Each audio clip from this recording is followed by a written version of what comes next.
Hello everyone, this is my first video on YouTube and I thought it would be a cool idea to make a video about analog photography.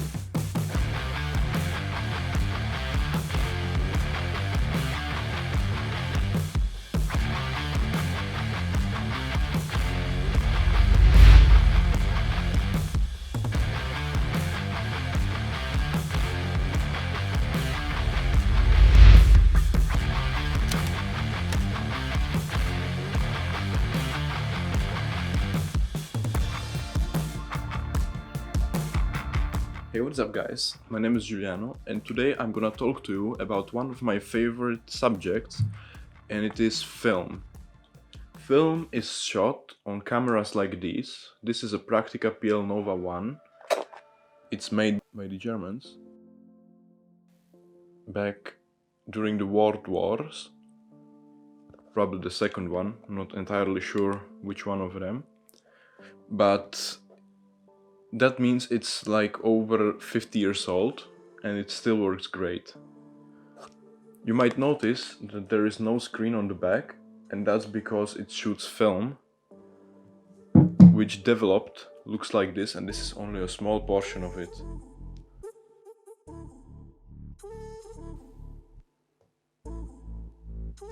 Well,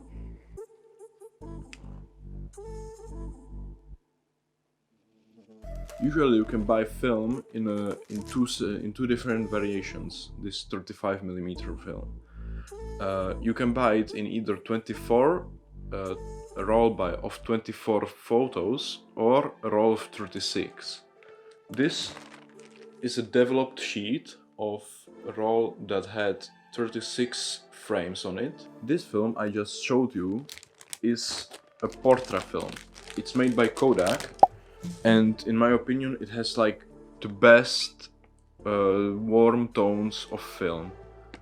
So if you are shooting film, I definitely recommend Portra films. This is a 160, but I would say a 400 is better and it's just perfect. So then once you have your film developed, you can go to your store that developed it, because developing black and white is, you can do it by yourself, but color you need to use some chemicals that are toxic. So it's actually illegal even to buy those chemicals to develop it. So you will have to go to some photo lab that does it for you. Same goes for if you want to print or make a print out of it, like on paper. So this is a photo of mine. It is black and white. I shot this here in Prague in the evening. It's a long exposure. And this is a film. It's actually a Czech brand that produces this film. It's called Foma, and they make films called Fomapan. This is a 200 ISO one, which I have to say it's a great sensitivity for a film, and you can do a lot of stuff with it. It is actually quite cheap. You can buy it for 4 euros here in Prague, which is 100 crowns. And but as you can see, this film isn't very contrasty. It's quite bland with with all the tones. So if you want a contrasty look, I would definitely recommend a film by Kodak. It's called 3X, and it's a 400 film. I'm actually shooting it right now with this camera. Now let's talk about the camera itself. As I said, this is a Praktica PL Nova 1, and this is one of the older models, which means it's fully mechanical. This doesn't have even a battery for the exposimeter, so if you want to expose good photos, because you will have to do it manually, you will have to download an app to your phone, which basically you need just to point your phone with the camera to something you want to shoot, and it will tell you exactly like the exposure. It's called Light Meter, and you will set in the ISO of your film, the aperture you have, and then you will set like the time, the exposure time you wanna have calculated. So if I'm shooting a portrait, this lens will go all the way to f2. So I will set it in the app. You might see it over there. If it focuses, please. See that? I'm gonna set it to f2, the middle number. Then the ISO is 400 because it's a film, so you cannot change that. And then by clicking the SS, you will tell it to calculate the time needed for the exposure. And if you click measure on me, it will tell me that I need to use a time of 1/15 of a second, which is very slow. You cannot hold this by hand, and the subject will probably not even stay still for that amount of time. So I hope that helped to make a little explanation of how this camera works. Next up, you will have the top of the camera, which are these dials. You can set here the time of the exposure. So since this is fully manual and also fully mechanical, which means that there isn't any electronic shutter which helps making faster times, this is able only to go up to a 500th of a second, which is fast, but not always enough. So that means that then you will have to buy some ND filters for the lenses, because sometimes there is too much light. Either getting a camera, I actually had a Praktica. It was an HTML5 and it had a battery, and the battery enabled it to double the fastest exposure time, which means it could get up to 1000. And it also had an exposimeter, so you would have to use the app, which is great. But still, this is quite good.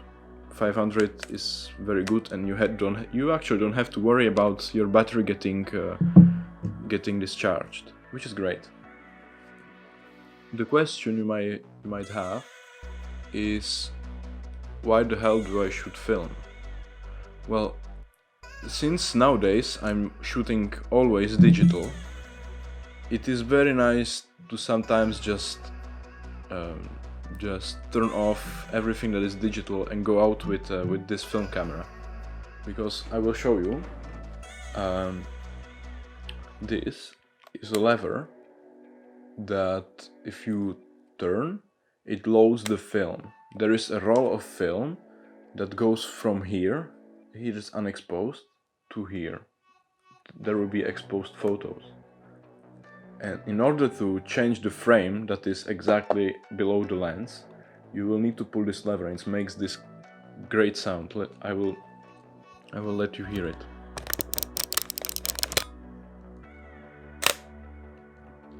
And basically now I have loaded a fresh frame right here in the back. So if I take a picture of something, the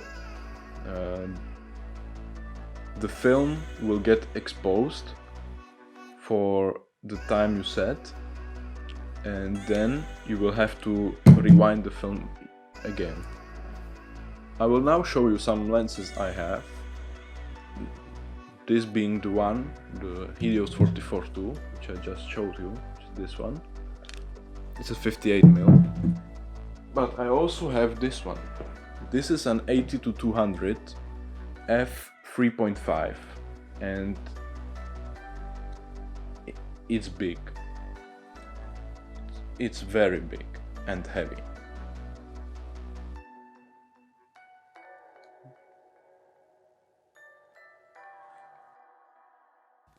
This big and heavy, and this camera so small and light, I will show you, it gets really heavy if you mix them together. this is the setup you can end up with. I mean, it's a great zoom. It's actually very sharp, the glass, the lens, but it is heavy. These lenses use a mounting system that's called M42, and it basically is that they have a screw on top of the lens. So you screw the lens onto the body. It doesn't have a bayonet like a Nikon or a Canon. So I actually enjoyed the Helios 44 II so much that I went ahead and bought an adapter. I don't have it here, just a second, I will go grab it. This adapter, which is a M42, which is here inside, to a Canon mount. So now I can shoot with this Canon DSLR with this lens, and it's actually really good. I will show you some samples of my photos that I shot with this lens. So there you have it. This was Why Do I Shoot Film in 2019, and if you want a deeper look at how this camera works, definitely let me know in the comment section. I will make another video on it if you are interested in it. Till then, see you next time.